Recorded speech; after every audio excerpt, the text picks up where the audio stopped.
1 लाख रुपए इन्वेस्ट करना है म्यूचुअल फंड्स में। Let's make a properly diversified portfolio जिसमें स्टेबिलिटी भी हो और ग्रोथ भी।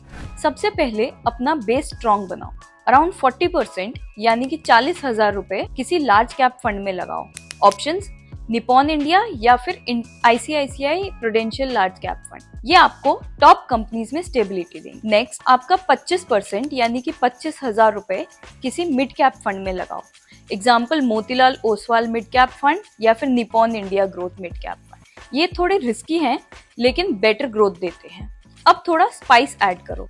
15% यानी कि 15,000 रुपए किसी स्मॉल कैप फंड में लगाओ, जैसे कि क्वांट स्मॉल कैप फंड या फिर Tata small cap fund. High risk होता है लेकिन रिवॉर्ड भी हाई होता है। अब हम बात करेंगे आखिरी 20%, जिसमें से 10% सेफ्टी के लिए यानी कि 10,000 रुपए किसी डेट फंड में लगाओ, जैसे कि आदित्य बिरला सन लाइफ मीडियम टर्म फंड। और लास्ट के 10% यानी कि 10,000 रुपए किसी फ्लेक्सी कैप या इंटरनेशनल फंड में लगाओ। Example Motilal Oswal flexi cap fund या कोई यूएस या ग्लोबल इक्विटी फंड। ये पोर्टफोलियो को एक्स्ट्रा डाइवर्सिफिकेशन देता है। तो बस 1 लाख को इस तरह तोड़ के इन्वेस्ट करोगे तो एक बैलेंस्ड पोर्टफोलियो बनेगा जिसमें रिस्क कंट्रोल्ड होगा और ग्रोथ पोटेंशियल भी।